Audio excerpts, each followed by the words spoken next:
ಇಂದಿನ ಪ್ರಸಂಗದ ಶೀರ್ಷಿಕೆಯು ದೇವರ ಮೇಲೆ ಕೇಂದ್ರೀಕರಿಸುವುದು ಮತ್ತು 7 ಶತಕೋಟಿ ಜನರಿಗೆ ಬೋಧಿಸುವುದು ಎಂದಾಗಿದೆ.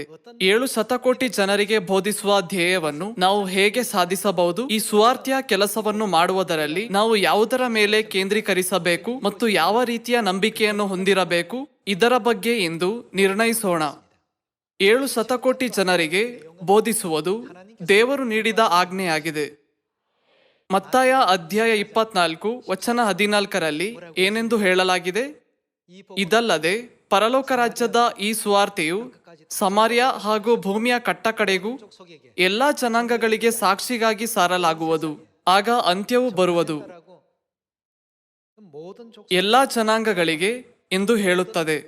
ನಾವು ತಂದೆ, ಮಗ ಮತ್ತು ಪವಿತ್ರಾತ್ಮನ ಹೆಸರಿನಲ್ಲಿ ಜನರಿಗೆ ದೀಕ್ಷಾಸ್ನಾನ ಮಾಡಿಸಬೇಕಾದ ಪವಿತ್ರಾತ್ಮನ ಕಾಲವನ್ನು ಮುಂಚೆಯೇ ನೋಡಿ ಎಲ್ಲಾ ಜನಾಂಗಗಳಿಗೆ ಬೋಧಿಸಿ ಎಂದು ಅವರು ನಮಗೆ ಹೇಳಿದರು. ನೀವು ಯೆಶಾಯ ಅಧ್ಯಾಯ 46 ನೋಡಿದಾಗ ದೇವರು ಆರಂಭದಲ್ಲಿಯೇ ಅಂತ್ಯವನ್ನು ತಿಳಿಸುತ್ತಾರೆ ಎಂದು ಹೇಳಲಾಗಿದೆ. ದೇವರು ಅಂತ್ಯವನ್ನು ತಿಳಿಸಬಲ್ಲರು, ಏಕೆಂದರೆ ಅವರು ಅದನ್ನು ಮೊದಲೇ ನೋಡಿದ್ದಾರೆ ಅಲ್ಲವೇ? ಲೋಕದಲ್ಲಿ ಯಾರನ್ನು ಬಿಡದೆ ಎಲ್ಲರಿಗೂ ಬೋಧಿಸುವ ಅರ್ಥ ಲೋಕದ ಜನಸಂಖ್ಯೆಯನ್ನು ಉಲ್ಲೇಖಿಸುತ್ತದೆ ಮತ್ತು 7 ಶತಕೋಟಿ ಜನರಿರುವುದರಿಂದ ನಾವು 7 ಶತಕೋಟಿ ಜನರಿಗೆ ಬೋಧಿಸುವುದು ಎಂಬ ವಾಕ್ಯವನ್ನು ಬಳಸುತ್ತಿದ್ದೇವೆ. ಆದರೆ ಎಲ್ಲವನ್ನು ದೇವರು ಮೊದಲೇ ಸಂಕಲ್ಪಿಸಿದ್ದಾರೆ. ದೇವರು ಸಂಕಲ್ಪಿಸಿದಾಗ ಏನಾದರೂ ಸಾಧಿಸಲಾಗದ ವಿಷಯ ಉಂಟೆ? ಯೆಶಾಯ ಅಧ್ಯಾಯ 14ರಲ್ಲಿ ಪ್ರವಾದಿ ಯೆಶಾಯನು ಏನು ಹೇಳಿದನು? ದೇವರು ಸಂಕಲ್ಪಿಸಿದ್ದೇ ನೆರವೇರುವುದು ಮತ್ತು ದೇವರು ಉದ್ದೇಶಿಸಿದ್ದನ್ನು ಯಾರೂ ತಡೆಯಲು ಸಾಧ್ಯವಿಲ್ಲ ಎಂದು ಅವರು ಹೇಳಿದರು. ಎಲ್ಲವೂ ನೆರವೇರುತ್ತದೆ ಎಂದು ದೇವರು ಹೇಳಿರುವುದರಿಂದ ನಾವು ಅದನ್ನು ನಂಬಿ ಮುಂದೆ ಹೋಗಬೇಕು. 7 ಶತಕೋಟಿ ಜನರಿಗೆ ಬೋಧಿಸುವ ಧ್ಯೇಯವನ್ನು ಸಾಧಿಸಲು ವಿಧಾನಗಳು, ವ್ಯವಸ್ಥೆಗಳು, ಮನಪೂರ್ವಕ ಪ್ರಾರ್ಥನೆಗಳು ಮತ್ತು ಹೀಗೆ ಎಲ್ಲವೂ ಮುಖ್ಯವಾಗಿದೆ. ಆದರೆ ನಾವು ಏನು ಮಾಡಿದರೂ ನಮ್ಮ ಹೃದಯದಲ್ಲಿ ಯಾರು ಇರಬೇಕು? ಇದನ್ನು ದೇವರು ಸಂಕಲ್ಪಿಸಿರುವುದರಿಂದ ಇದು ಖಂಡಿತವಾಗಿಯೂ ನೆರವೇರುತ್ತದೆ ಎಂದು ನಾವು ನಂಬಬೇಕು. ಯೆಹೋಶುವನು ಅಂತಹ ನಂಬಿಕೆಯಿಂದ ಕಾನಾನನ್ನು ವಶಪಡಿಸಿಕೊಂಡನು. ಈ ಕಾಲದಲ್ಲಿ ದೇವರ ಮಕ್ಕಳು ಯೆಹೋಶುವನ ಧ್ಯೇಯವನ್ನು ಹೊಂದಿದ್ದಾರೆ ಎಂದು ತಂದೆ ತಾಯಿ ನಮಗೆ ಹೇಳಿದ್ದಾರೆ. ಆದ್ದರಿಂದ ಯೆಹೋಶುವನಂತೆ ನಾವು ದೇವರಲ್ಲಿ ಸಂಪೂರ್ಣ ನಂಬಿಕೆಯನ್ನು ಹೊಂದಿ ಸುವಾರ್ತೆಯಲ್ಲಿ ಭಾಗವಹಿಸಬೇಕು. ಆಗ ದೇವರ ಕೆಲಸಗಳೆಲ್ಲವೂ ನೆರವೇರುತ್ತದೆ. ಯೆರಿಕೋವನ್ನು ವಶಪಡಿಸಿಕೊಳ್ಳಲು ದೇವರು ಆಜ್ಞಾಪಿಸಿದಂತೆ ಯೆಹೋಶುವನು ಪ್ರತಿದಿನ ಒಮ್ಮೆ ಅದರ ಸುತ್ತಲೂ ನಡೆದನು. 7ನೆಯ ದಿನದಲ್ಲಿ ಅವರು 7 ಬಾರಿ ಅದರ ಸುತ್ತಲೂ ನಡೆಯುವ ತನಕ ಯೆರಿಕೋ ಹಾಗೆಯೇ ನಿಂತಿತ್ತು. ಅಂತಹ ಪರಿಸ್ಥಿತಿಯಲ್ಲಿ ಜನರು ಚಂಚಲರಾಗಬಹುದು. ಅಯ್ಯೋ ಇಲ್ಲ, ನಾನು ದೇವರ ಮಾತನ್ನು ತಪ್ಪಾಗಿ ಕೇಳಿದೆನಾ? ದೇವರು 7 ಬಾರಿ ಹೇಳುವ ಬದಲು 70 ಬಾರಿ ಹೇಳಿದರ? ಅವರು 7 ಬಾರಿ ಅದರ ಸುತ್ತಲೂ ನಡೆದು ಮುಗಿಸಿದ ನಂತರವೂ ಯೆರಿಕೋ ದೃಢವಾಗಿ ನಿಂತಿದ್ದರಿಂದ ಈ ರೀತಿ ಯೋಚಿಸಿರಬಹುದು. ಆದರೆ ದೇವರ ಸಂಕಲ್ಪವು ಅದರ ಸುತ್ತಲೂ 7 ಬಾರಿ ನಡೆಯುವುದು ಮಾತ್ರವಲ್ಲ, ಅದರ ಸುತ್ತಲೂ ನಡೆದು ಏನನ್ನು ಮಾಡಲು ದೇವರು ಅವರಿಗೆ ಹೇಳಿದರು? ಎಲ್ಲರೂ ಸೇರಿ ಆರ್ಭಟಿಸಿದಾಗ ದೇವರು ಅದನ್ನು ನೆರವೇರಿಸಿದರು. ದೇವರು ಹೇಗೆ ಕೆಲಸ ಮಾಡುತ್ತಾರೆ ಎಂಬುದನ್ನು ನೋಡಿದಾಗ ಆ ಕೆಲಸವು ನಡೆಯುವುದಿಲ್ಲ ಎಂದು ತೋರಿದರು. ಕೊನೆಯಲ್ಲಿ ಅದು ಏನಾಗುತ್ತದೆ? ಎಲ್ಲವೂ ನೆರವೇರುತ್ತದೆ ಮತ್ತು ಪೂರ್ಣಗೊಳ್ಳುತ್ತದೆ. ನಮ್ಮ ಹೃದಯದಲ್ಲಿ ದೇವರ ಕೆಲಸದ ಬಗ್ಗೆ ನಮಗೆ ವಿಶ್ವಾಸವಿರಬೇಕು. ನಾವು 7 ಶತಕೋಟಿ ಜನರಿಗೆ ಬೋಧಿಸುವಾಗ ದೇವರು ಸಂಕಲ್ಪಿಸಿದ್ದೆಲ್ಲವೂ ಖಂಡಿತವಾಗಿಯೂ ನೆರವೇರುತ್ತದೆ ಎಂದು ನಾವು ನಂಬಬೇಕು. ಆದರೆ ಕೆಲವು ಸದಸ್ಯರು ನಾವು ಶ್ರದ್ಧೆಯಿಂದ ಬೋಧಿಸುತ್ತೇವೆ, ಆದರೆ ಜನರು ನಾವು ನಿರೀಕ್ಷಿಸಿದಷ್ಟು ಬೇಗನೆ ಚೀಯೋನಿಗೆ ಬರುವುದಿಲ್ಲ ಎಂದು ಹೇಳುತ್ತಾರೆ. ಯೆಹೋಶುವನಿಗೂ ಹಾಗೆಯೇ ಅನಿಸಿತು. ಪಟ್ಟಣದ ಸುತ್ತಲೂ ನಡೆದಾಗ ಒಮ್ಮೆ ಸುತ್ತಲೂ ನಡೆದ ಫಲಿತಾಂಶವನ್ನು ನೋಡಬೇಕು. ಮಾಡಬೇಕೆಂದು ಅವರು ಬಯಸಿದ್ದರು. ಆದರೆ ಅವರು ಏನಾದರೂ ವ್ಯತ್ಯಾಸವನ್ನು ನೋಡಿದರ, ಎರಿಕೋ ಸ್ವಲ್ಪ ಬಾಗಿದ್ದರೆ ಮತ್ತು ಗೋಡೆಗಳು ಬಿರುಕು ಬಿಟ್ಟಿದ್ದರೆ ಅವರಿಗೆ ಹೆಚ್ಚು ನಡೆಯಬೇಕೆಂದು ಅನಿಸುತ್ತಿತ್ತು, ಅಲ್ಲವೇ? ಮೊದಲ ದಿನ ನಾವು ಒಮ್ಮೆ ನಡೆದಾಗ ಗೋಡೆಗಳು ಸ್ವಲ್ಪ ಬಾಗಿತು, ಎರಡನೇ ದಿನ ಇನ್ನೂ ಸ್ವಲ್ಪ ಬಾಗಿತು. ಏಳನೇ ದಿನದಲ್ಲಿ ನಡೆದು ಮುಗಿಸಿದರೆ ಇದು ಬೀಳುತ್ತದೆ. ಅಂತಹ ಆಲೋಚನೆಯೊಂದಿಗೆ ಅವರು ಉತ್ಸಾಹಗೊಂಡಿರಬಹುದು. ಆದರೆ ಏಳನೇ ದಿನದಲ್ಲಿ ಅವರು 7 ಬಾರಿ ಸುತ್ತುವುದನ್ನು ಮುಗಿಸುವವರೆಗೂ ವಿಷಯಗಳು ಹೇಗಿದ್ದವು? ಏನೂ ನಡೆಯಲಿಲ್ಲ. ಯಾವುದೇ ಪ್ರತಿಕ್ರಿಯೆ ಇಲ್ಲದ ಕಾರಣ ಅವರ ನಂಬಿಕೆಯಲ್ಲಿ ಬಿರುಕು ಬಿದ್ದು ಅನುಮಾನ ಮೊಳಕೆಯೊಡೆಯಬಹುದು. ಎಷ್ಟಾದರೂ ನಮ್ಮ ದೇವರು ಯಾವಾಗಲೂ ಕಡೆಯವರೆಗೂ ತಾಳುವವನು, ರಕ್ಷಣೆ ಹೊಂದುವನು ಅಂದರು. ಆದ್ದರಿಂದ ನಾವು ಕಡೆಯವರೆಗೂ ದೃಢವಾಗಿರಬೇಕು. ನಾವು ಅದರ ಸುತ್ತಲೂ 7 ಬಾರಿ ನಡೆದಿದ್ದೇವೆ, ಆದರೆ ಈಗ ನಾವು ಆರ್ಭಟಿಸಬೇಕು. ಅವರು ಆರ್ಭಟಿಸಿದಾಗ ದೇವರು ವಾಗ್ದಾನ ಮಾಡಿದ ಎಲ್ಲವೂ ವಾಸ್ತವದಲ್ಲಿ ಸಂಭವಿಸಿದವು. 7 ಶತಕೋಟಿ ಜನರಿಗೆ ಬೋಧಿಸುವಾಗ ನಾವು ಈ ರೀತಿ ಯೋಚಿಸಬಹುದು, ಇದು 100 ದಶಲಕ್ಷ ಮತ್ತು ನಾಳೆ 200 ದಶಲಕ್ಷ ಮತ್ತು ನಾಳಿದ್ದು 300 ದಶಲಕ್ಷ ಬಂದರೆ ನಾವು ಹೆಚ್ಚು ಉತ್ಸಾಹಗೊಳ್ಳಬಹುದು. ಆದರೆ ವಿಚಿತ್ರವೆಂದರೆ ಈಗ ನಾವು ಶ್ರದ್ಧೆಯಿಂದ ಬೋಧಿಸುವುದನ್ನು ದೇವರು ನೋಡುತ್ತಿದ್ದಾರೆ. ಆದರೆ ಸಮಯ ಬಂದಾಗ ದೇವರ ಪ್ರತಿಯೊಂದು ಮಗುವು ಹಿಂತಿರುಗಿ ಬರಲು ಪರಿಸ್ಥಿತಿಯನ್ನು ದೇವರು ಸಿದ್ಧ ಮಾಡುತ್ತಾರೆ. ಈ ಕಾರಣದಿಂದಲೇ ಪ್ರತಿಯೊಬ್ಬರೂ ತಮಗೆ ನೀಡಿದ ಸ್ಥಾನದಲ್ಲಿ ಸುವಾರ್ತೆಗಾಗಿ ಕೆಲಸ ಮಾಡಬೇಕು. ಸಹೋದರ ಸಹೋದರಿಯರನ್ನು ತಾಯಿಯ ಹೃದಯದಿಂದ ನೋಡಿಕೊಳ್ಳಬೇಕು.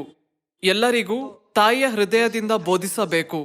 ಇತರರ ಸೇವೆಗಾಗಿ ನಮ್ಮನ್ನು ತ್ಯಾಗ ಮಾಡಬೇಕು. ಅದನ್ನು ಮಾಡುತ್ತಾ ದೇವರ ಸಂಕಲ್ಪವು ನೆರವೇರುವ ದಿನಕ್ಕಾಗಿ ನಾವು ಕಾಯಬೇಕು. 7ನೆಯ ದಿನದಲ್ಲಿ ಅವರು 7 ಬಾರಿ ಎರಿಕೋವನ್ನು ಸುತ್ತಿ ಮುಗಿಸಿದ ನಂತರವೂ ಎರಿಕೋ ಹಾಗೆಯೇ ನಿಂತಿತ್ತು. ಆದರೆ ದೇವರ ವಾಗ್ದಾನದಲ್ಲಿ ಇನ್ನೂ ಒಂದು ವಿಷಯವನ್ನು ಮಾಡಬೇಕಾಗಿತ್ತು, ಅದು ಆರ್ಭಟಿಸುವುದು. ಎಲ್ಲರೂ ಸೇರಿ ಆರ್ಭಟಿಸಿದಾಗ ಕೆಲಸವು ಪೂರ್ಣಗೊಂಡಿತು. ಆದ್ದರಿಂದ ನಾವು ಅಂತ್ಯವನ್ನು ನೋಡುವ ಮೊದಲು ಅರ್ಧ ದಾರಿಯಲ್ಲಿ ಬಿಟ್ಟು ಕೊಡಬಾರದು. ಆದ್ದರಿಂದ ಇಂದು 7 ಶತಕೋಟಿ ಜನರಿಗೆ ಬೋಧಿಸುವ ಧ್ಯೇಯವು ಖಂಡಿತವಾಗಿಯೂ ಪೂರ್ಣಗೊಳ್ಳುತ್ತದೆ ಎಂದು ಸಂಪೂರ್ಣವಾಗಿ ನಂಬುತ್ತಾ ನಂಬಿಕೆಯ ಓಟದಲ್ಲಿ ಭಾಗಿಯಾಗೋಣ. ಯೋಬನು ಅಧ್ಯಾಯ 22 ವಚನ 21 ನೋಡೋಣ. ದೇವರ ಚಿತ್ತಕ್ಕೆ ಒಡಂಬಟ್ಟು ಸಮಾಧಾನ ಹೊಂದು, ಇದರಿಂದ ನಿನಗೆ ಶುಭವಾಗುವುದು. ನಾವು ದೇವರಿಗೆ ಹತ್ತಿರವಾಗಿರಬೇಕು, ಅವರೊಂದಿಗೆ ಸಮಾಧಾನದಿಂದಿರಬೇಕು ಎಂದು ವಚನ ಹೇಳುತ್ತದೆ. ಇದರಿಂದ ನಿನಗೆ ಶುಭವಾಗುವುದು. ಆತನ ಬಾಯಿಂದಲೇ ಬೋಧನೆಯನ್ನು ಸ್ವೀಕರಿಸಿ ಆತನ ಮಾತುಗಳನ್ನು ಹೃದಯದಲ್ಲಿ ಇಟ್ಟುಕೋ, ಅಂದರೆ ದೇವರ ವಾಕ್ಯವನ್ನು ನಿನ್ನ ಹೃದಯದಲ್ಲಿ ಕೆತ್ತಿಕೋ ಎಂದರ್ಥ. ವಚನ 23ರಿಂದ ಮುಂದುವರೆಸೋಣ. ನೀನು ಸರ್ವಶಕ್ತನ ಕಡೆಗೆ ತಿರುಗಿಕೊಂಡು ನಿನ್ನ ಗುಡಾರಗಳಿಂದ ಅನ್ಯಾಯವನ್ನು ದೂರ ಮಾಡಿದರೆ ಏನಾಗುವುದು? ಉದ್ಧಾರವಾಗುವಿ. ನಾವೆಲ್ಲರೂ ಬಯಸಿದಂತೆ ನಾವು ಉದ್ಧಾರವಾಗುತ್ತೇವೆ ಮತ್ತು ಆಧ್ಯಾತ್ಮಿಕವಾಗಿ ಶುಭವಾಗುವುದು. ನಂಬಿಕೆಯ ಎಲ್ಲಾ ಕೆಲಸಗಳು ದೇವರ ಮೇಲೆ ಅವಲಂಬಿತವಾಗಿದೆ ಮತ್ತು ನಾವು ದೇವರ ಬಳಿಗೆ ಬಂದಾಗ ನಾವು ಉದ್ಧಾರವಾಗುತ್ತೇವೆ. ವಚನ 24 ನೋಡೋಣ. ನಿನ್ನ ಚಿನ್ನವನ್ನು ಧೂಳಿನಲ್ಲಿ ಹಾಕು, ಓಫೀರ್ ದೇಶದ ಅಪರಂಜಿಯನ್ನು ಹೊಳೆಗಳ ಬಂಡೆಗಳಿಗೆ ಎಸೆದು ಬಿಡು. ನಿಮ್ಮಲ್ಲಿರುವುದರಲ್ಲಿ ದೇವರನ್ನು ಬಿಟ್ಟು ನೀವು ಬೇರೆಯದನ್ನು ಉತ್ತಮವೆಂದು ಪರಿಗಣಿಸಿದರೆ ಅವುಗಳನ್ನು ನಿಮ್ಮ ಹೃದಯದಿಂದ ತೆಗೆದುಹಾಕಿ ಎಂದು ಇಲ್ಲಿ ಹೇಳಲಾಗಿದೆ. ಸರ್ವಶಕ್ತನು ನಿನಗೆ ಚಿನ್ನವಾಗಿಯೂ ಬೆಳ್ಳಿಯ ರಾಶಿಗಳಾಗಿಯೂ ಇರುವನು. ಆಗ ನೀನು ಸರ್ವಶಕ್ತನಲ್ಲಿ ಆನಂದಪಟ್ಟು ದೇವರ ಕಡೆಗೆ ಮುಖವನ್ನು ಎತ್ತಿಕೊಳ್ಳುವಿ. ನೀನು ಪ್ರಾರ್ಥಿಸುವಿ, ಆತನು ಏನು ಮಾಡುವನು? ಆತನು ಲಾಲಿಸುವನು.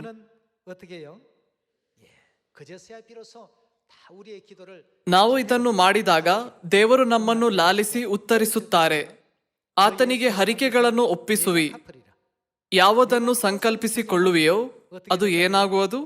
ಅದು ನಿನಗೆ ನೆರವೇರುವುದು. ಇದು ಖಂಡಿತ ನೆರವೇರುವುದು. ನಾವು ದೇವರನ್ನು ನಿಧಿಯಂತೆ ಪರಿಗಣಿಸಿ ಕೆಲಸವನ್ನು ಮಾಡಿದಾಗ ಆ ಕೆಲಸಗಳು ನೆರವೇರುತ್ತವೆ. ನಮ್ಮ ಹೃದಯದಲ್ಲಿ ದೇವರನ್ನು ಹೊಂದಿರದಿದ್ದರೆ, ನಾವು ದೇವರನ್ನು ಪ್ರೀತಿಸದಿದ್ದರೆ ಮತ್ತು ನಾವು ದೇವರಿಂದ ದೂರವಿದ್ದರೆ ನಾವು ಏನನ್ನು ಸಾಧಿಸಲು ಪ್ರಯತ್ನಿಸಿದರೂ ಅದು ಎಂದಿಗೂ ನೆರವೇರುವುದಿಲ್ಲ. ದೇವರು ನಮಗೆ ಚಿನ್ನವಾಗಿಯೂ ಇಷ್ಟವಾದ ಬೆಳ್ಳಿಯಾಗಿಯೂ ಇದ್ದರೆ ಯಾವುದನ್ನು ನೀವು ನಿರ್ಧರಿಸುವಿರೋ ಅದು ನೆರವೇರುತ್ತದೆ. ಬೆಳಕು ನಿನ್ನ ಮಾರ್ಗಗಳಲ್ಲಿ ಪ್ರಕಾಶಿಸುವುದು. ಜನರು ನಿನ್ನನ್ನು ಕೆಳಕ್ಕೆ ಬೀಳಿಸುವಾಗ ಮೇಲಕ್ಕೆತ್ತಲ್ಪಡುವೆನು ಅಂದುಕೊಳ್ಳುವಿ. ಆಗ ದೀನದೃಷ್ಟಿಯುಳ್ಳ ನಿನ್ನನ್ನು ಆತನು ರಕ್ಷಿಸುವನು. ಸದಸ್ಯರೇ, ಇದು 7 ಶತಕೋಟಿ ಜನರಿಗೆ ಬೋಧಿಸುವ ಕೆಲಸದ ಕೀಲಿಗೈಯಾಗಿದೆ. ಎಲ್ಲಾ ಉತ್ತರಗಳು ಇಂದು ಯೋಬನು ಅಧ್ಯಾಯ 22 ವಚನ 21ರಲ್ಲಿ ತೋರಿಸಿರುವ ವಾಕ್ಯಗಳಲ್ಲಿ ಇರುವುದರಿಂದ ನಾವು 7 ಶತಕೋಟಿ ಜನರಿಗೆ ಇನ್ನೊಂದು ರೀತಿಯಲ್ಲಿ ಬೋಧಿಸಲು ಪ್ರಯತ್ನಿಸಿದರೆ ಅದು ನಿಜವಾಗಿಯೂ ಕಠಿಣ ಮತ್ತು ಕಷ್ಟಕರವಾಗಿರುತ್ತದೆ. ಎಷ್ಟಾದರೂ ಈ ಸುವಾರ್ತೆಯು ಎಲ್ಲಾ ಜನಾಂಗಗಳಿಗೆ ಸಾರಲಾಗುವುದು. ಆಗ ರಕ್ಷಣೆಯ ಕೆಲಸದ ಅಂತ್ಯವು ಬರುವುದು ಎಂದು ನಮ್ಮ ದೇವರು ಸ್ಪಷ್ಟವಾಗಿ ಹೇಳಿದರು. ರಕ್ಷಣೆಯ ಕೆಲಸದ ಅಂತ್ಯವು ಬಂದಾಗ ದೇವರು ದುಷ್ಟರಿಗೆ ನ್ಯಾಯ ತೀರಿಸಿ ನೀತಿವಂತರನ್ನು ನಿತ್ಯ ಪರಲೋಕ ರಾಜ್ಯಕ್ಕೆ ಕರೆದೊಯ್ಯುತ್ತಾರೆ, ಅಲ್ಲವೇ? ಎಷ್ಟಾದರೂ ರಕ್ಷಣೆಗಾಗಿ ಕೆಲಸ ಮಾಡದೆ ನಾವು ದೇವರು ಯಾವಾಗ ಬರುತ್ತಾರೆ, ನಾನು ಯಾವಾಗ ಪರಲೋಕಕ್ಕೆ ಹೋಗಬಹುದು ಎಂದು ಯೋಚಿಸಬಾರದು. ದೇವರು ವಿಷಯಗಳನ್ನು ಕ್ರಮವಾಗಿ ಮಾಡಿದ್ದಾರೆ. ಪರಲೋಕ ರಾಜ್ಯದ ಈ ಸುವಾರ್ತೆಯು ಸರ್ವಲೋಕದಲ್ಲಿ ಎಲ್ಲಾ ಜನಾಂಗಗಳಿಗೆ ಸಾಕ್ಷಿಗಾಗಿ ಸಾರಲಾಗುವುದು. ಸುವಾರ್ತೆಯು ಏನಾಗುವುದು? ಸಾರಲಾಗುವುದು. ನಾವು ರಕ್ಷಣೆಯ ದಿನವನ್ನು ನೋಡುವವರೆಗೆ ಒಂದು ಕ್ರಮವಿದೆ. ಮತ್ತಾಯ ಅಧ್ಯಾಯ 24ರಲ್ಲಿ ಯೇಸು ನಮಗೆ ಆ ಕ್ರಮದ ಬಗ್ಗೆ ಹೇಳಿದರು. ಆದ್ದರಿಂದಲೇ ನಾವು ರಕ್ಷಣೆಯ ದಿನವನ್ನು ಎದುರು ನೋಡುತ್ತಾ 7 ಶತಕೋಟಿ ಜನರಿಗೆ ಬೋಧಿಸುವ ಆಂದೋಲನವನ್ನು ನಡೆಸುತ್ತಿದ್ದೇವೆ, ಅಲ್ಲವೇ? ನಾವು ಎಲ್ಲಾ ಜನರನ್ನು ಪಶ್ಚಾತ್ತಾಪಕ್ಕೆ ಮುನ್ನಡೆಸಬೇಕು. ಇದರಿಂದ ಅವರು ದೇವರಿಂದ ರಕ್ಷಣೆಯನ್ನು ಸ್ವೀಕರಿಸಬಹುದು. ನಮ್ಮಲ್ಲಿ ಅನೇಕ ನಿಧಿಗಳಿವೆ. ಕೆಲವರಿಗೆ ವಸ್ತುಗಳು ನಿಧಿಯಾಗಿರಬಹುದು, ಕೆಲವರಿಗೆ ಮಕ್ಕಳು ನಿಧಿಯಾಗಿರಬಹುದು, ಕೆಲವರಿಗೆ ಗೌರವವು ನಿಧಿಯಾಗಿರಬಹುದು, ಕೆಲವರಿಗೆ ಸಂಪತ್ತು ಮತ್ತು ಖ್ಯಾತಿಯು ನಿಧಿಯಾಗಿರಬಹುದು. ಎಲ್ಲಾ ರೀತಿಯ ನಿಧಿಗಳಿವೆ. ಎಷ್ಟಾದರೂ ನಾವು ಅಂತಹ ನಿಧಿಯನ್ನು ದೇವರ ಮುಂದೆ ಇಟ್ಟರೆ ಆಗ ಪ್ರತಿಯೊಂದು ಆಧ್ಯಾತ್ಮಿಕ ಸನ್ನಿವೇಶಕ್ಕೂ ಅಡ್ಡಿಯಾಗುತ್ತದೆ. ಇದು ನಿಮ್ಮ ಕಣ್ಣು ಕಟ್ಟಿದಾಗ ನೋಡಲು ಪ್ರಯತ್ನಿಸುವ ರೀತಿಯಾಗಿದೆ. ವಿಷಯಗಳನ್ನು ಸ್ಪಷ್ಟವಾಗಿ ನೋಡಲು ನೀವು ಕಣ್ಣು ಕಟ್ಟನ್ನು ತೆಗೆಯಬೇಕು. ನಾವು ಎಲ್ಲವನ್ನು ದೇವರ ದೃಷ್ಟಿಕೋನದಿಂದ ನೋಡಿದಾಗ ನಾವು ಎಲ್ಲವನ್ನು ಸ್ಪಷ್ಟವಾಗಿ ನೋಡಬಹುದು. ದೇವರು ಸಾಧಿಸಲು ಬಯಸುವ ರಕ್ಷಣೆಯ ಕೆಲಸವನ್ನು ನಾವು ಅಡೆತಡೆ ಇಲ್ಲದೆ ಅರ್ಥ ಮಾಡಿಕೊಳ್ಳಬಹುದು. ಆದರೆ ನಾವು ಯಾವಾಗಲೂ ಕಣ್ಣು ಕಟ್ಟನ್ನು ಧರಿಸಿಕೊಳ್ಳುತ್ತೇವೆ. ವಸ್ತುಗಳು, ಗೌರವ ಮತ್ತು ಪ್ರಾಪಂಚಿಕ ವಿಷಯಗಳೆಂಬ ಕಣ್ಣುಕಟ್ಟುಗಳಿವೆ. ನಾವು ಅವುಗಳನ್ನು ನಿಧಿಯಂತೆ ಪರಿಗಣಿಸಿ ಅವುಗಳ ಬಗ್ಗೆ ಮೊದಲು ಯೋಚಿಸಿದರೆ ನಾವು ದೇವರ ರಕ್ಷಣೆಯ ಕೆಲಸವನ್ನು ಸ್ಪಷ್ಟವಾಗಿ ನೋಡಲು ವಿಫಲರಾಗುತ್ತೇವೆ. ಆದ್ದರಿಂದ ಇಂದು ನಮ್ಮ ಆಧ್ಯಾತ್ಮಿಕ ದೃಷ್ಟಿಯನ್ನು ಮರೆಮಾಡುವ ಎಲ್ಲಾ ಕಟ್ಟುಗಳನ್ನು ತೆಗೆದು ಹಾಕೋಣ. ನಾವು ದೇವರ ದೃಷ್ಟಿಕೋನದಿಂದ ಲೋಕವನ್ನು ನೋಡೋಣ. ನಾವು ದಯೆಯ ಕಣ್ಣುಗಳಿಂದ ನಾನು 7 ಶತಕೋಟಿ ಜನರನ್ನು ರಕ್ಷಣೆಯ ಮಾರ್ಗಕ್ಕೆ ಮುನ್ನಡೆಸುತ್ತೇನೆ, ನನಗೆ ನನ್ನ ದೇವರೇ ದೊಡ್ಡ ನಿಧಿ ಎಂದು ಯೋಚಿಸೋಣ. ನಾವು ಅಂತಹ ಮನೋಭಾವ ಮತ್ತು ನಂಬಿಕೆಯನ್ನು ಹೊಂದಿ ಸುವಾರ್ತೆ ಕೆಲಸದಲ್ಲಿ ಭಾಗಿಯಾದಾಗ 7 ಶತಕೋಟಿ ಜನರನ್ನು ರಕ್ಷಿಸುವ ಕೆಲಸಕ್ಕೆ ನಾವು ಉತ್ತರವನ್ನು ಸ್ವೀಕರಿಸುತ್ತೇವೆ ಎಂದು ನಂಬುತ್ತೇನೆ. ಪ್ರಸಂಗಿ ಅಧ್ಯಾಯ 12 ವಚನ 7 ನೋಡೋಣ. ಮಣ್ಣು ಭೂಮಿಗೆ ಸೇರಿ ಇದ್ದ ಹಾಗಾಗುವುದು, ಆತ್ಮವು ತನ್ನನ್ನು ದಯಪಾಲಿಸಿದ ದೇವರ ಬಳಿಗೆ ಸೇರುವುದು. ವ್ಯರ್ಥವೇ ವ್ಯರ್ಥ, ಸಮಸ್ತವು ವ್ಯರ್ಥ ಎಂದು ಪ್ರಸಂಗಿಯು ಹೇಳುತ್ತಾನೆ. ನಾನು ನಿಧಿಗಳೆಂದು ಭಾವಿಸಿದ ವಸ್ತುಗಳೆಲ್ಲವೂ ನಿಜವಾಗಿ ಏನೂ ಅಲ್ಲವಾಗಿದೆ ಎಂದು ಅವನು ಯೋಚಿಸಿದನು. ಅದಕ್ಕಾಗಿಯೇ ಅವನು ವ್ಯರ್ಥವೇ ವ್ಯರ್ಥ, ಸಮಸ್ತವು ವ್ಯರ್ಥ ಎಂದು ಅವನು ಹೇಳಿದನು. ಆದರೆ ಈ ಎಲ್ಲಾ ವ್ಯರ್ಥ ವಸ್ತುಗಳಲ್ಲಿ ಒಂದು ನಿಜವಾದ ನಿಧಿ ಇದೆ. ವಚನ 13ರಲ್ಲಿ ನಿಜವಾದ ನಿಧಿ ಯಾವುದೆಂದು ನೋಡೋಣ. ವಿಷಯವು ತೀರಿತು, ಎಲ್ಲವೂ ಕೇಳಿ ಮುಗಿಯಿತು, ದೇವರಿಗೆ ಭಯಪಟ್ಟು ಆತನ ಆಜ್ಞೆಗಳನ್ನು ಕೈಕೊಳ್ಳು. ಇದು ಏನಾಗಿದೆ? ಮನುಷ್ಯರೆಲ್ಲರ ಕರ್ತವ್ಯವೂ ಇದೆ. ಮನುಷ್ಯರೆಲ್ಲರ ಕರ್ತವ್ಯವೂ ಇದೆ ಅಂದರೆ ಇದು ಪ್ರತಿ ವ್ಯಕ್ತಿಗೂ ಅನ್ವಯಿಸುತ್ತದೆ ಎಂದಾಗಿದೆ. 이것이 우리 ಮನುಷ್ಯನಾದ ನಾವು ಮಾಡಬೇಕಾದ ಅತಿ ದೊಡ್ಡ ಕರ್ತವ್ಯ ಇದು. 7 ಶತಕೋಟಿ ಜನರಿಗೆ ಬೋಧಿಸುವ ಧ್ಯೇಯವು ಖಂಡಿತವಾಗಿಯೂ ನೆರವೇರುತ್ತದೆ, ಏಕೆಂದರೆ ದೇವರು ಅದನ್ನು ಆಜ್ಞಾಪಿಸಿದ್ದಾರೆ, ದೇವರು ಅದನ್ನು ಸಂಕಲ್ಪಿಸಿದ್ದಾರೆ ಮತ್ತು ದೇವರು ಅದನ್ನು ನಿರ್ವಹಿಸುತ್ತಿದ್ದಾರೆ. 하고 계시니까. ಒಳ್ಳೆಯದಾಗಲಿ ಕೆಟ್ಟದಾಗಲಿ ಸಕಲ ರಹಸ್ಯ ಸಂಗತಿಗಳನ್ನು ವಿಮರ್ಶಿಸುವ ನ್ಯಾಯ ವಿಚಾರಣೆಗೆ ದೇವರು ಪ್ರತಿಯೊಂದು ಕಾರ್ಯವನ್ನು ಗುರಿ ಮಾಡುವನು. ನಾವು ದೇವರನ್ನು ನಿಧಿಯಂತೆ ಪರಿಗಣಿಸಿದಾಗ ನಾವು ಮಾಡಲಾಗದ ವಿಷಯವಿಲ್ಲ ಅಲ್ಲವೇ? ಕೀರ್ತನೆಗಳು ಅಧ್ಯಾಯ 23 ವಚನ 1 ನೋಡೋಣ. ಯೆಹೋವನು ನನಗೆ ಕುರುಬನು, ಕೊರತೆ ಪಡೆನು. 감이 없으리로다. ಆತನು ಹಸುರು ಗಾವಲುಗಳಲ್ಲಿ ನನ್ನನ್ನು ತಂಗಿಸುತ್ತಾನೆ, ವಿಶ್ರಾಂತಿಕರವಾದ ನೀರುಗಳ ಬಳಿಗೆ ಬರಮಾಡುತ್ತಾನೆ. ನನ್ನ ಪ್ರಾಣವನ್ನು ಉಜ್ಜೀವಿಸ ಮಾಡಿ ತನ್ನ ಹೆಸರಿಗೆ ತಕ್ಕಂತೆ ನೀತಿ ಮಾರ್ಗದಲ್ಲಿ ನನ್ನನ್ನು ನಡೆಸುತ್ತಾನೆ. 사망의 엄침한 골짜기로 다닐지라도 ನಾನು ಕಾರ್ಗತ್ತಲಿನ ಕಣಿವೆಯಲ್ಲಿ ನಡೆಯುವಾಗಲೂ ನೀನು ಹತ್ತಿರವಿರುವುದರಿಂದ ಕೇಡಿಗೆ ಹೆದರೆನು. ನಿನ್ನ ದೊಣ್ಣೆಯೂ ನಿನ್ನ ಕೋಲು ನನಗೆ ಧೈರ್ಯ ಕೊಡುತ್ತವೆ. ವೈರಿಗಳ ಮುಂದೆಯೇ ನೀನು ನನಗೋಸ್ಕರ ಔತಣವನ್ನು ಸಿದ್ಧಪಡಿಸುತ್ತಿ, ನನ್ನ ತಲೆಗೆ ತೈಲವನ್ನು ಹಚ್ಚಿಸುತ್ತಿ. ನನ್ನ ಪಾತ್ರೆಯು ತುಂಬಿ ಹೊರಸೂಸುತ್ತದೆ. ನಿಶ್ಚಯವಾಗಿ ನನ್ನ ಜೀವಮಾನದಲ್ಲೆಲ್ಲ ಶುಭವೂ ಕೃಪೆಯೂ ನನ್ನನ್ನು ಹಿಂಬಾಲಿಸುವವು. ನಾನು ಸದಾಕಾಲವೂ ಯೆಹೋವನ ಮಂದಿರದಲ್ಲಿ ವಾಸಿಸುವೆನು. 하나님이 우리의 목자시니 ದೇವರು ನಮಗೆ ಕುರುಬನು, ನಮಗೆ ಕೊರತೆ ಏನು? ನಮಗೆ ಯಾವ ಕೊರತೆಯೂ ಇಲ್ಲ. 것이 없습니다. ನಾವು 7 ಶತಕೋಟಿ ಜನರಿಗೆ ಬೋಧಿಸುವ ಧ್ಯೇಯವನ್ನು ನಡೆಸುವಾಗ 여러분 ಪ್ರತಿದಿನ ನಡೆಯುವುದನ್ನು ನೋಡಿ ನಾವು ಇದರಲ್ಲಿ ಏಕೆ ವಿಫಲರಾಗುತ್ತಿದ್ದೇವೆ, ಇದು ಏಕೆ ಇಷ್ಟು ಕಷ್ಟವಾಗಿದೆ ಎಂದು ಯೋಚಿಸುವುದನ್ನು ನಿಲ್ಲಿಸಬೇಕು. 버려야 됩니다. ಈಗ ದೇವರು ಸುವಾರ್ತೆ ಕೆಲಸವನ್ನು ಮುಂದುವರೆಸುತ್ತಿದ್ದಾರೆ. 여리고를 ಅವರು ಎರಿಕೋವನ್ನು ವಶಪಡಿಸಿಕೊಂಡಾಗ ದೇವರು 6ನೇ ದಿನ ಮತ್ತು 7ನೇ ದಿನದಲ್ಲಿ ಕೆಲಸವನ್ನು ನಡೆಸಿದರು. ದೇವರು ನೆರವೇರಿಸದ ಯಾವುದೇ ವಾಗ್ದಾನವಿದೆಯೇ? ನೆರವೇರದ ಯಾವುದೇ ಪ್ರವಾದನೆ ಇದೆಯೇ? 있습니까? 반드시 다 ಎಲ್ಲವೂ ಖಂಡಿತವಾಗಿ ನೆರವೇರುತ್ತದೆ ಎಂಬ ಸಂಪೂರ್ಣ ನಂಬಿಕೆ ನಮಗಿರಬೇಕು. 우리의 ದೇವರು ನಮ್ಮ ಕುರುಬನು. 우리를 인도하시는 ದೇವರು ನಮ್ಮನ್ನು ನಡೆಸುವ ಎಲ್ಲಾ ಮಾರ್ಗಗಳು ನೀತಿಯ ಮಾರ್ಗವಾಗಿದೆ. ನಾವು ಕಾರ್ಗತ್ತಲಿನ ಕಣಿವೆಯಲ್ಲಿ ನಡೆಯುವಾಗಲೂ ದೇವರು ನಮ್ಮ ಹತ್ತಿರವಿರುವುದರಿಂದ ನಾವು ಕೇಡಿಗೆ ಹೆದರುವುದಿಲ್ಲ.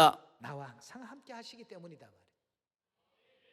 ನಾವು ದೇವರನ್ನು ನಮ್ಮ ಕುರುಬನಾಗಿ ಹೊಂದಲು ವಿಫಲವಾದರೆ ನಾವು ಅದನ್ನು ಮಾಡಿದೆವು, ನಾವು ಅದನ್ನು ಯೋಜಿಸಿದೆವು, ನಾವು ಯೋಜಿಸಿದಂತೆ ಅದು ಚೆನ್ನಾಗಿ ನಡೆಯಿತು ಎಂದು ನಾವು ಯೋಚಿಸಬಹುದು.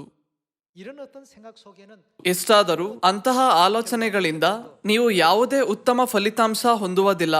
ನಾವು ಏನು ಮಾಡಿದರೂ 이 역사를 이끌어 ದೇವರು ಯಾವಾಗಲೂ ಆ ಕೆಲಸವನ್ನು ಮುನ್ನಡೆಸುತ್ತಾರೆ ಎಂಬ ನಂಬಿಕೆಯನ್ನು ನಾವು ಹೊಂದಿರಬೇಕು. 믿음을 갖고서 진행을 할 때 ಹಿಂದಿನ ದೇವರ ಸಭೆ ಮತ್ತು ಈಗಿನ ದೇವರ ಸಭೆಯನ್ನು ನಾವು ಹೋಲಿಸಿದಾಗ 볼 수 있는 ದೇವರು ಎಲ್ಲಾ ಕೆಲಸಗಳನ್ನು ಇದೇ ರೀತಿ ಮುನ್ನಡೆಸಿದ್ದಾರೆ ಎಂದು ನಾವು ಅರ್ಥ ಮಾಡಿಕೊಳ್ಳಬಹುದು. 있게 되지 ಸತ್ಯವೇದ ಮತ್ತು ಪ್ರವಾದಿಗಳು 그럼 우리 ನಮ್ಮ ದೇವರ ಬಗ್ಗೆ ನಮಗೆ ಕಲಿಸಿದರು. ಕೊಲಸೆಯವರಿಗೆ ಅಧ್ಯಾಯ 2 ವಚನ 2 ನೋಡೋಣ. ಹೇಗೆಂದರೆ ನೀವೆಲ್ಲರೂ ಪ್ರೀತಿಯಿಂದ ಹೊಂದಿಕೆಯಾಗಿದ್ದು ಬುದ್ಧಿಪೂರ್ವಕ ನಿಶ್ಚಯವೆಂಬ ಭಾಗ್ಯವನ್ನು ಪಡೆದು ದೇವರು ತಿಳಿಸಿರುವ ಮರ್ಮವನ್ನು ಅಂದರೆ ಕ್ರಿಸ್ತನನ್ನು ತಿಳುಕೊಂಡವರಾಗಿ ಹೃದಯದಲ್ಲಿ ದೃಢವಾಗಿರಬೇಕೆಂಬ ಕುತೂಹಲವು ನನಗುಂಟು. 하려 합니다. ಶರೀರದಲ್ಲಿ ಭೂಮಿಗೆ ಬಂದ ಕ್ರಿಸ್ತನನ್ನು ನಾವು ಅರಿತುಕೊಂಡಾಗ ನಾವು ಅವರಲ್ಲಿ ಏನು ಅಡಗಿರುವುದನ್ನು ಕಾಣಬಹುದು. ಜ್ಞಾನವನ್ನು ಮತ್ತು ಏನು ಎಲ್ಲಾ ವಿದ್ಯಾ ಸಂಬಂಧವಾದ ನಿಧಿಗಳನ್ನು ಕಾಣಬಹುದು. 감추어져 있더라고 했습니다. ಶರೀರದಲ್ಲಿ ಭೂಮಿಗೆ ಬಂದ ಕ್ರಿಸ್ತನ ಬಗ್ಗೆ ಮತ್ತು ಪವಿತ್ರಾತ್ಮನ ಕಾಲದಲ್ಲಿ ಕಾಣಿಸಿಕೊಳ್ಳುವ ಆತ್ಮನು ಮತ್ತು ಮೊದಲಗಿತ್ತಿಯ ಬಗ್ಗೆ ನಾವು ಯೋಚಿಸಿದಾಗ ಪ್ರವಾದಿ ಯೆಶಾಯನು ಬರೆದದ್ದು ನಮಗೆ ನೆನಪಿಗೆ ಬರುತ್ತದೆ. ಒಣನೆಲದೊಳಗೆ ಬೇರಿನಿಂದ ಹೊರಡುವ ಅಂಕುರದಂತೆಯೂ ಅವನಲ್ಲಿ ಯಾವ ಅಂದ ಚಂದಗಳು ಇರಲಿಲ್ಲ. ನಾವು ಅವನನ್ನು ನೋಡಿದಾಗ ನೋಡತಕ್ಕ ಯಾವ ಲಕ್ಷಣವೂ ಕಾಣಲಿಲ್ಲ. ಕ್ರಿಸ್ತನ ದೀನ ತೋರಿಕೆಯನ್ನು ನೋಡಿದ ಜನರು ಅವರು ನಿಜವಾಗಿಯೂ ಅದನ್ನು ಮಾಡಬಹುದೇ? ಅವರಿಗೆ ಜ್ಞಾನ ಇದೆಯೇ? ಅವರಿಗೆ ವಿದ್ಯೆ ಇದೆಯೇ? ಅವರಿಗೆ ಅಧಿಕಾರ ಇದೆಯೇ? ಅವರು ನಿಜವಾಗಿಯೂ ವಿಶ್ವವನ್ನು ಮತ್ತು ಎಲ್ಲವನ್ನು ಸೃಷ್ಟಿಸಿದ್ದಾರೆಯೇ ಎಂದು ಯೋಚಿಸಿದರು. ಅಂತಹ ಆಲೋಚನೆಗಳಿಂದ ತುಂಬಿದ್ದ ಜನರು ಯೇಸುವಿನಿಂದ ಏನನ್ನೂ ಕೇಳಲಿಲ್ಲ. 감춰져 있는 지혜와 지식에 대해 ಅವರು ಕ್ರಿಸ್ತನಲ್ಲಿ ಅಡಗಿರುವ ಜ್ಞಾನ ಮತ್ತು ವಿದ್ಯೆಯನ್ನು ಸ್ವೀಕರಿಸಲು ಸಾಧ್ಯವಾಗಲಿಲ್ಲ. ಅವರು ಅದನ್ನು ಎಂದಿಗೂ ಕೇಳಲಿಲ್ಲ. ಆದರೆ ಅವರು ಕ್ರಿಸ್ತನಿಗಿಂತ ಉತ್ತಮರು ಮತ್ತು ಅವರ ವಿಧಾನಗಳು ಕ್ರಿಸ್ತನಿಗಿಂತ ಉತ್ತಮವೆಂದು ಭಾವಿಸಿದರು. 소한 것 같고 이렇게 해서 ಆದಿಸಭೆಯ ದಿನಗಳಲ್ಲಿ ಜನರು ಕ್ರಿಸ್ತನನ್ನು ಹುಡುಕಲಿಲ್ಲ. 초대교회의 어떤 ಈ ಪವಿತ್ರಾತ್ಮನ ಕಾಲದಲ್ಲೂ ಅದೇ ರೀತಿಯಾಗಿದೆ. 시대도 그렇습니다. 그 안에 ಅವರಲ್ಲಿ ಜ್ಞಾನ ವಿದ್ಯಾ ಸಂಬಂಧವಾದ ನಿಕ್ಷೇಪಗಳೆಲ್ಲವೂ ಅಡಗಿವೆ ಎಂದು ಸತ್ಯವೇದ ಹೇಳಿದರೂ 주고 있는데도 ಅವರಲ್ಲಿ ಯಾರೂ ಆತನನ್ನು ಕೇಳಲು ಪ್ರಯತ್ನಿಸುವುದಿಲ್ಲ. 지식을 얻으려고 하지 않고 ಕ್ರಿಸ್ತನಲ್ಲಿ ಅಡಗಿರುವ ಶಕ್ತಿಯನ್ನು 능력을 ಯಾರೂ ಧರಿಸಲು ಬಯಸುವುದಿಲ್ಲ. 하나님 ಏಕೆಂದರೆ ಅವರಿಗೆ ದೇವರು ತಿಳಿದಿಲ್ಲ. ಏಕೆಂದರೆ ಅವರು ದೇವರನ್ನು ನಿಧಿಯಂತೆ ಪರಿಗಣಿಸುವುದಿಲ್ಲ. ಅವರು ತಮ್ಮ ಸುತ್ತಲಿನ ಸಂಪತ್ತುಗಳ ಬಗ್ಗೆ ಯೋಚಿಸುತ್ತಾರೆ. ಅವರು ತಮ್ಮ ಮಾನವ ಶಕ್ತಿಯ ಮೇಲೆ ಮನಸ್ಸಿಟ್ಟಾಗ, ಓಹ್, ನಮ್ಮ ಸಭೆಯಲ್ಲಿ ನಾವು ಈ ಸದಸ್ಯನನ್ನು ಹೊಂದಿದ್ದೇವೆ, ಆ ಸದಸ್ಯನನ್ನು ಹೊಂದಿದ್ದೇವೆ, ಆದ್ದರಿಂದ ಇಂದಿನಿಂದ ಸುವಾರ್ತೆ ಚೆನ್ನಾಗಿ ನಡೆಯುತ್ತದೆ ಎಂದು ಹೇಳುತ್ತಾರೆ. ನನಗೆ ತಿಳಿದಿರುವಂತೆ ಅಂತಹ ಸಭೆ ಚೆನ್ನಾಗಿ ನಡೆಯುವುದಿಲ್ಲ. 그러나 비록 ಆದರೆ ತಂದೆ ಮತ್ತು ತಾಯಿ, ನಿಮ್ಮನ್ನು ಬಿಟ್ಟು ಯಾರು ನಮಗೆ ಸಹಾಯ ಮಾಡಲಾರರು, ದಯವಿಟ್ಟು ಸುವಾರ್ತೆ ಕೆಲಸದಲ್ಲಿ ನಮಗೆ ಸಹಾಯ ಮಾಡಿ ಎಂದು ಹೇಳುವ ಸಭೆಗಳಿವೆ. ಸಾಮರ್ಥ್ಯದ ಕೊರತೆ ಇದ್ದರೂ ಈ ಸಭೆಗಳು ಉತ್ತಮವಾಗಿ ನಡೆಯುತ್ತವೆ. 그래서 어떻게 ಅನೇಕ ಬಾರಿ ಅವರ ಫಲಗಳನ್ನು ನೋಡಿ 그들을 다 인도를 했지? ಈ ಸಭೆ ಈ ರೀತಿಯ ಜನರನ್ನು ಹೇಗೆ ಮುನ್ನಡೆಸುತ್ತದೆ ಎಂದು ಆಶ್ಚರ್ಯವಾಗುತ್ತದೆ. ಇದು ದೇವರ ವಿಧಾನ, ದೇವರ ಮಾರ್ಗವಾಗಿದೆ. ಆದ್ದರಿಂದ ಪ್ರತಿಯೊಬ್ಬರೂ ದೇವರ ಮುಂದೆ ತನ್ನನ್ನು ತಗ್ಗಿಸಿಕೊಳ್ಳಬೇಕು. 자신을 또 낮추고 ಮನುಷ್ಯನು ಭೂಮಿಯ ಮೇಲೆ ಮಾಡುವ ಯಾವುದೇ ಕೆಲಸವೂ ದೇವರು ನಡೆಸುವ ಕೆಲಸಕ್ಕಿಂತ ದೊಡ್ಡದಾಗಿರುವುದಿಲ್ಲ. ದೇವರ ಕೆಲಸಕ್ಕಿಂತ ದೊಡ್ಡದು ಯಾವುದೂ ಇಲ್ಲ. ವಿಶ್ವವನ್ನು ನೋಡಿ, ನಾವು ಸೇರಿರುವ ನಕ್ಷತ್ರ ಪುಂಜದಲ್ಲಿ ಸುಮಾರು 200 ಶತಕೋಟಿ ನಕ್ಷತ್ರಗಳಿವೆ ಎಂದು ಹೇಳಲಾಗಿದೆ. ನಾವು ನಮ್ಮ ಜೀವನ ಪರ್ಯಂತರ ನಕ್ಷತ್ರಗಳನ್ನು ಎಣಿಸಿದರೂ ನಾವು ಎಲ್ಲವನ್ನೂ ಎಣಿಸಲು ಸಾಧ್ಯವಿಲ್ಲ. ಮಾನವರು ಎಷ್ಟು ದುರ್ಬಲ ಮತ್ತು ಸೀಮಿತ ಜೀವಿಗಳಾಗಿದ್ದಾರೆಂದರೆ, ನಾವು ನಮ್ಮ ಆಯಸ್ಸನ್ನು ಮುಗಿಸುವವರೆಗೂ ದೇವರು ಸೃಷ್ಟಿಸಿದ ಎಲ್ಲಾ ನಕ್ಷತ್ರಗಳನ್ನು ನಾವು ಎಣಿಸಲು ಸಾಧ್ಯವಿಲ್ಲ. ನಾವು ನಕ್ಷತ್ರಗಳನ್ನು ಎಣಿಸುವ ಮೊದಲು ನಾವು ಭೂಮಿಯ ಮೇಲೆ ನಮ್ಮ ಜೀವನವನ್ನು ಮುಗಿಸಿರುತ್ತೇವೆ. ಎಷ್ಟಾದರೂ ನಮ್ಮ ದೇವರು 200 ಶತಕೋಟಿ ನಕ್ಷತ್ರಗಳನ್ನು ಹೊಂದಿರುವ ವಿಶ್ವವನ್ನು ಸೃಷ್ಟಿಸಿ ಅವುಗಳನ್ನು ನಿರ್ವಹಿಸುತ್ತಾರೆ. 계시지 않습니까? ಜನರು ಸೊಲೊಮೋನನನ್ನು ಭೂಮಿಯ ಮೇಲೆ ಬುದ್ಧಿವಂತ ರಾಜನೆಂದು ಹೊಗಳಿದರು. 하고 그런 어떤 찬사를 보내도 ಆದರೆ ಅವನು ತನ್ನ ಜೀವನದ ಬಗ್ಗೆ ವ್ಯರ್ಥವೇ ವ್ಯರ್ಥ, ಸಮಸ್ತವು ವ್ಯರ್ಥ ಎಂದು ಮುಕ್ತಾಯಗೊಳಿಸಿದನು. 정말 아무것도 아닌 헛되고 헛된 것이었고 ಮುಂದೆ ಪರಲೋಕ ರಾಜ್ಯದಲ್ಲಿ ನಾವು ಹೊಂದಲಿರುವ ವೈಭವಕ್ಕೆ ಹೋಲಿಸಿದರೆ ಅವನು ಅನುಭವಿಸಿದ ಎಲ್ಲ ಸಂಪತ್ತು ಮತ್ತು ವೈಭವವು ಏನೂ ಅಲ್ಲವಾಗಿದೆ. 비교해 보면 그 ಭೂಮಿಯ ಮೇಲಿನ ಸಮಸ್ತವು ವ್ಯರ್ಥವಾಗಿದೆ. 헛되고 헛된 것이었습니다. 그래서 ಆದ್ದರಿಂದ ನಾವು ಮೊದಲು ದೇವರನ್ನು ತಿಳಿದುಕೊಳ್ಳಬೇಕು ಮತ್ತು ಆತನ ಅನುಗ್ರಹ, ಜ್ಞಾನ ಮತ್ತು ವಿದ್ಯೆಗಾಗಿ ಕೇಳಬೇಕು. ಇದರಿಂದ ನಾವು 7 ಶತಕೋಟಿ ಜನರಿಗೆ ಬೋಧಿಸುವ ಧ್ಯೇಯವನ್ನು ಪೂರ್ಣಗೊಳಿಸಬಹುದು. ಈ ಸುವಾರ್ತೆ ಕೆಲಸವು ಖಂಡಿತವಾಗಿಯೂ ನೆರವೇರುತ್ತದೆ ಎಂದು ನಾವು ನಂಬಬೇಕು. ನಾವು ಪಟ್ಟಣದ ಸುತ್ತಲೂ ನಡೆಯುವಾಗ ಮೊದಲ ದಿನ, 2ನೇ ದಿನ ಮತ್ತು 3ನೇ ದಿನದಲ್ಲಿ ಯಾವುದೇ ಬದಲಾವಣೆಯನ್ನು ಕಾಣದಿದ್ದರೂ ನಾವು ನಿರುತ್ಸಾಹಗೊಳ್ಳುವ ಅಗತ್ಯವಿಲ್ಲ. ಇದು ನಿಜವಾಗಿಯೂ ನಡೆಯುತ್ತದೆಯೇ ಅಥವಾ ಇಲ್ಲವೇ ಎಂದು ನಾವು ಯೋಚಿಸಬಾರದು. ಆದರೆ ದೇವರ ವಾಕ್ಯವನ್ನು ಕೊನೆಯವರೆಗೂ ನಂಬಬೇಕು. ನಾವು ತಾಳ್ಮೆ ಮತ್ತು ಪ್ರಾರ್ಥನೆಯೊಂದಿಗೆ ಕಾಯುತ್ತಿದ್ದರೆ ಮತ್ತು ದೇವರು ನಮಗೆ ಹೇಳಿದಂತೆ ನಾವು ಕಠಿಣವಾಗಿ ಕೆಲಸ ಮಾಡಿದರೆ, ಅಂದರೆ ಹೊಸ ಒಡಂಬಡಿಕೆಯ ಪಸ್ಕವನ್ನು ಕಠಿಣವಾಗಿ ಬೋಧಿಸಲು ಹೇಳಿದರೆ ನಾವು ಪಸ್ಕವನ್ನು ಬೋಧಿಸಬೇಕು. ಮತ್ತು ಪರಲೋಕದ ತಾಯಿ ಯೆರೂಸಲೇಂ ರವರ ಕುರಿತು ಬೋಧಿಸಿ ಎಂದು ಹೇಳಿದಾಗ ನಾವು ತಾಯಿಯ ಬಗ್ಗೆ ಬೋಧಿಸಬೇಕು. ನಾವು ಅದನ್ನು ಮಾಡಿದಾಗ ನಾವು ಮಾಡಿದ ವಿಷಯಗಳಿಂದ ದೇವರು ದೊಡ್ಡ ಕೆಲಸವನ್ನು ಮಾಡುತ್ತಾರೆ. 하나님께는 ದೇವರು ನಮಗಿಂತ ಉತ್ತಮವಾದ ಯೋಜನೆಯನ್ನು ಹೊಂದಿದ್ದಾರೆ. ದೇವರ ಆಲೋಚನೆಗಳು ನಮಗಿಂತ ಹೆಚ್ಚು ಉತ್ತಮವಾಗಿವೆ. ದೇವರು ನಮಗಿಂತ ಉತ್ತಮವಾದ ವಿಧಾನವನ್ನು ಹೊಂದಿದ್ದಾರೆ. ಹಾಗಾದರೆ ನಾವು ಉತ್ತಮ ಮಾರ್ಗವನ್ನು ಅನುಸರಿಸಬೇಕಲ್ಲವೇ? ಇಡೀ ವಿಶ್ವವನ್ನು ನಡೆಸುವ ದೇವರ ಆಡಳಿತದಲ್ಲಿ ಅಸಾಧ್ಯವಾದದ್ದು ಇದೆ ಎಂದು ನೀವು ಭಾವಿಸಿದರೆ ಅದು ತಪ್ಪು ಆಲೋಚನೆಯಾಗಿದೆ. ನಿಮಗೆ ದೇವರು ತಿಳಿಯದಿದ್ದಾಗ ಅಂತಹ ಆಲೋಚನೆ ಬರುತ್ತದೆ. 몰라서 그렇습니다. ಕೆಳಗೆ, ಅಂದರೆ ಲೋಕವನ್ನು ಮಾತ್ರ ನೋಡಬಾರದು, 우리가 속한 이 세계 ಆದರೆ 마시고 ಸ್ವರ್ಗೀಯ ಲೋಕವನ್ನು ನೋಡಿರಿ. ಆಕಾಶದಲ್ಲಿ ಹಲವಾರು ನಕ್ಷತ್ರಗಳಿವೆ. 저 수많은 어떤 그 별들 ಈ ನಕ್ಷತ್ರದಿಂದ ಆ ನಕ್ಷತ್ರಕ್ಕೆ ಹೋಗಲು ನಮಗೆ ಕೋಟ್ಯಾಂತರ ವರ್ಷಗಳು ಬೇಕು. ನಮ್ಮ ಮಿತಿಯನ್ನು ನಾವು ತಿಳಿದಿರಬೇಕು. 우리 사람이 교만해야 될 ನಾವು ದೀನರಾಗಿರಬೇಕು. 안 그렇습니까? ನಾವು ಅಹಂಕಾರದಿಂದಿರಲು ಯಾವುದೇ ಕಾರಣವಿಲ್ಲ. 이유가 없습니다. ದೇವರು ಮನುಷ್ಯರನ್ನು ಸೃಷ್ಟಿಸಿ ವಿಶ್ವವನ್ನು ನಡೆಸುತ್ತಾರೆ. 하시고 우리에게 사랑을 ದೇವರು ನಮ್ಮನ್ನು ಪ್ರೀತಿಸುತ್ತಾರೆ ಮತ್ತು ಈಗ ನಮ್ಮನ್ನು ನೀತಿಯ ಮಾರ್ಗದಲ್ಲಿ ನಡೆಸುತ್ತಿದ್ದಾರೆ ಎಂದು ನಾವು ಸಂಪೂರ್ಣವಾಗಿ ನಂಬಿದರೆ ನಾವು ಅವರ ಮಾತುಗಳನ್ನು ಅವಲಂಬಿಸಬೇಕು. ಅವರು ನಮ್ಮನ್ನು ವಿನಯದಿಂದ ನಡೆಸುವಂತೆ ನಾವು ಅವರನ್ನು ಹಿಂಬಾಲಿಸಬೇಕು. ದಿನವು ದಿನಕ್ಕೆ ಪ್ರಕಟಿಸುತ್ತಿರುವುದು, ರಾತ್ರಿಯು ರಾತ್ರಿಗೆ ಅರುಹುತ್ತಿರುವುದು ಎಂದು ಕೀರ್ತನೆಗಳ ಪುಸ್ತಕದಲ್ಲಿ ಬರೆಯಲ್ಪಟ್ಟಂತೆ ಈ ಸುವಾರ್ತೆಯು 7 ಶತಕೋಟಿ ಜನರಿಗೆ ಹರಡುತ್ತದೆ ಎಂದು ನಾವು ನಂಬಬೇಕು. 70억 7 ಶತಕೋಟಿ ಜನರಿಗೆ ಬೋಧಿಸಲು ನಮಗೆ ಒಪ್ಪಿಸಲಾದ ಕೆಲಸವನ್ನು ಮಾಡಲು ಉತ್ತಮ ಪ್ರಯತ್ನ ಮಾಡೋಣ. 모든 ದೇವರನ್ನು ನಮ್ಮ ನಿಧಿಯಾಗಿ ಹೊಂದಿರುವುದೇ ಎಲ್ಲಾ ಖಂಡಗಳಿಗೆ ಬೋಧಿಸುವ ಏಕೈಕ ಮಾರ್ಗವಾಗಿದೆ. 법에 삼는 길입니다. ಆಗ ನಾವು ಸುವಾರ್ತೆಗಾಗಿ ಏನನ್ನು ಯೋಜಿಸುತ್ತೇವೋ ಅದು ಖಂಡಿತವಾಗಿಯೂ ನೆರವೇರುತ್ತದೆ. ಎಷ್ಟಾದರೂ ನಾವು ಪ್ರಾಪಂಚಿಕ ವಿಷಯಗಳಲ್ಲಿ ಮನಸ್ಸಿಟ್ಟರೆ ಮತ್ತು ಲೌಕಿಕ ವಿಷಯಗಳಿಂದ ನಮ್ಮ ಆಧ್ಯಾತ್ಮಿಕ ಕಣ್ಣುಗಳು ಕತ್ತಲೆಯಾದರೆ ನಾವು ಇನ್ನು ಮುಂದೆ ದೇವರನ್ನು ನೋಡಲು ಸಾಧ್ಯವಿಲ್ಲ. ಆಗ ಸಮಸ್ಯೆಗಳು ಹುಟ್ಟಿಕೊಳ್ಳಲು ಪ್ರಾರಂಭಿಸುತ್ತವೆ. 여러분 ನಮ್ಮ ಹೃದಯದಲ್ಲಿ ನಾವು ದೇವರನ್ನು ಹೊಂದಿರಬೇಕು. ಆಗ ಎಲ್ಲ ಜನಾಂಗಗಳು ದೇವರು ಇಡೀ ಪ್ರಪಂಚದ ಮೇಲೆ ಪ್ರಕಾಶಿಸುವ ಯೆರೂಸಲೇಮಿನ ಬೆಳಕನ್ನು ನೋಡಿ ಚಿಯೋನಿಗೆ ಬರುತ್ತಾರೆ. ನಾವು ಈ ವಿಷಯವನ್ನು ನೆನಪಿಟ್ಟುಕೊಳ್ಳಬೇಕು. ಪಾಸ್ಟರ್ನ ಅತ್ಯುತ್ತಮ ಪ್ರಸಂಗಕ್ಕಾಗಿ ಅಥವಾ ಪಾಸ್ಟರ್ನ ಬುದ್ಧಿ ಮತ್ತು ಕೌಶಲ್ಯಪೂರ್ಣ ನಿರ್ವಹಣೆಯಿಂದಾಗಿ ದೇವರ ಜನರು ಸೇರುತ್ತಾರೆ ಎಂದು ನೀವು ಭಾವಿಸುತ್ತೀರಾ? ಎಂದಿಗೂ ಇಲ್ಲ. 절대 아닙니다. ಯೆಶಾಯ ಅಧ್ಯಾಯ 60 ವಚನ 1 ನೋಡೋಣ. 보겠습니다.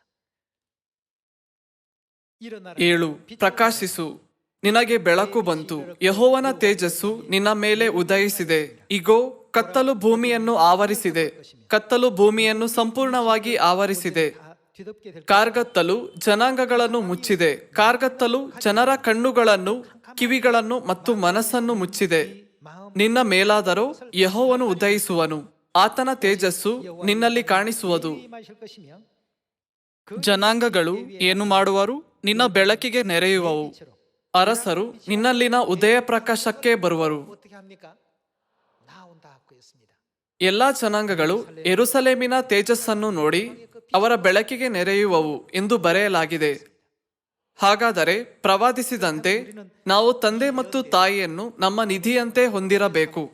ನಾವು ಯಾವಾಗಲೂ ಬೇರೆ ಯಾವುದರ ಬಗ್ಗೆಯೂ ಅಲ್ಲ, ಆದರೆ ದೇವರ ಕುರಿತು ಹೆಮ್ಮೆ ಪಡಬೇಕು. 안 되겠습니다.